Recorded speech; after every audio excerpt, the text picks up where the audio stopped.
Familia eta lana bateratzea gaur eguneko gizartearen erronka nagusia da. Belaunaldi berriek bizitza pertsonalaren eta lanaren arteko oreka bilatzen dute.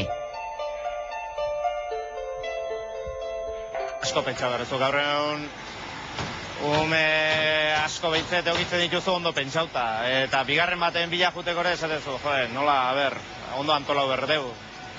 Gehiegi antolatzen dugu askotan, lehenago ez dut uste hola izango zanik. Lehenago ume gehogi eta gero arazo, baina gaur egun aurrez ikusten dira. Errazago uztartzeko zenbait neurri onartu dira jadanik. 2005an, Eusko Legebiltzarrak berdintasun legea onartu zuen, eta duela 9 hilabete, estatu mailan lege organikoa jarri zen indarrean. Horiek hitu historikoak dira, eta arazoak, ezberdintasun arazoak daudelako noski sortu dire, eta onartu dire lege hauek. Lege hauek betetzeko. Lege honek hainbat neurri bildu ditu. Lanaldi murrizketak, eszedentziak, diru laguntzak, onartutako berrikuntzetako bat, 13 eguneko aitatasun baimena. Baina nahikoa aldira neurri hauek. Bizi esparru biak uztartzea posible da gaur egun? Josu urtebete egonda eren bateko lanaldi murrizketarekin. Alaba jaio bezain laster hartu zuen neurri hori. Oraindik ume asuntoa ikusten da hemen emakumak eraman berrekoa. Zergatik ez hartu 15 egun horik eta etxean lagundu.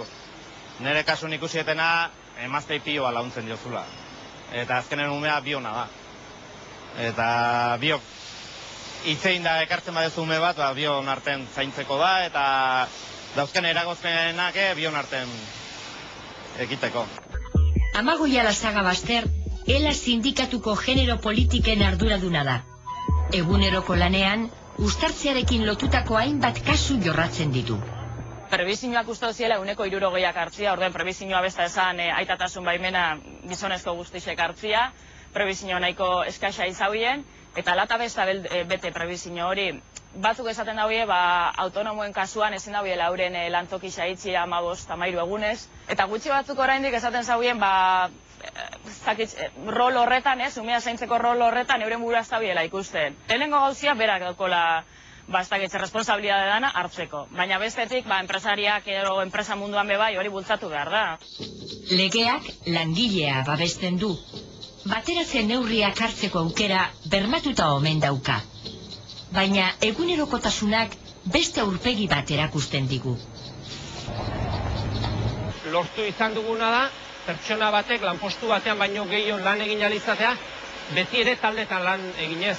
Guk hemen ekipon lana egiten dugu. Orduan, beti ekipon gure langileen arten baita konsultatzen da, eta esatea, inok ez dit inungo pegai jarri, eta hola hasi nintzen. Idiazabalgo Ampo enpresa fundizioan eta balbulagintzan aritzen da. 484 langile ditu, gehienak gizonezkoak dira, eta txandaka antolatzen dute lana. Ez daukagu fitxarik, ez daukagu ordutegi kontrolik, ez daukagu enkargatu, jefe antzeko ezer, beraz, norbera da pixkat, bere burua neurtzen duna eta bere burua arautu eta planifikatzen duena. Jon Agirre, Ampo enpresako gerentea. Badaukagula jendea, goizeko 6etan lanea etortzen dana, 8etan irtetzen dana, etxea joaten dana, ume horiek hartzen dituna, jantzi, gosaria eman, eta ikastolara eramango dituna, eta aldiz gero bueltan berriz lanera etorriko dena. Azken finean bere lana beteko du, bere ordutegia beteko du, baina ordutegi, salbuespeneko ordutegi bat egin, lankideak bere emaztea gaixotasun badaukana, eta berak berdin, eguneroko 8 orduak egunean ezpada ere betetzen jarraitzen du, baina bere ordutegia landuaz. Aste batzutan goizez jai egiten du emaztearekin egoteko eta arratsaldean etortzen da laneara, beste batzutan alderantziz, fiskan mediku beharren arabera. Eta hirugarrena zatia izango litzeke, haur txikia dituztenak eta ordutegi berezi, ordutegi murriztu nahi duen jendea, zeinak jai hartu duen epe bat, hilabete batzuk, edo egunero ordu gutxiago lan egiten dituen. Hasieran izan zen pixka nobedosoa, hemen gehieno gizonezko gea, eta ez do inokola eskatu aurrez. Enpresan aldetio ate guztik irikiek izan ditut, ez di inungo eragozpeni jarri. Enpresek neurri horiek betetzen dituzte?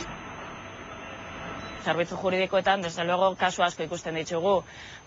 Nik ordutegi hau gure dut, kontziliatzeko, hori dalako helburua ez, kontziliatzia, baina enpresariak ez beste ordutegi hau gure dau. Ulertzen dut, enpresa txikinetan arazua benetan gogorragoa dela enpresa handixetan baino. Baina, gobernuak bai du laguntzen ditu lanaldi murrizketa hauek enpresarien dako, eta orduan ikuste dut, eta legiak esartzen badau, bete egin bidiela. Azken helburua ez, hanbeste berba eta hanbeste aldarrikatzen duten helburua kontziliazioa bada, legiak esaten dauen minimoak bentsat bete behar dituzte. Langileak enpresarekin negoziatu beharko du, baina konponbiderik aurkitu ezean, sindikatuko lege zerbitzuetara jo dezake. Epaiketetara ere iristen die, eta kasu gehienak irabazten die. Azkenien, legia oraindik ere barriza da, 2007an sartu zen eszedentzia eta lanaldi murrizketak gehitzen zituen, eskubidia gehitzen dauen lege hori. Eta interpretazioak oraindik, hile bakoitzak beriak egiten ditu, baina normalian lortzen da. Berdintasunerako defentsa erakundean jasotzen dituzten salaketen 40%-ik uztartzearekin zer ikusia dute. Erakunde honetako burua, Maite Erro, kezkaturik dago errealitate horren aurrean. Lana galdu dutela, esan dutenean, emakumeak esan duenean, aurdun zegoela, edo ez diote berritu kontratua, edo emanda egoera, lan egoera, gogorra egiten dena, edo zaila sinestea gaur egun ematen direla egoera horiek. Eta beste batzuk, konziliaziorako behar duten egokitze, ordutegiaren egokitzea, zailtasunak dituztela lortzea.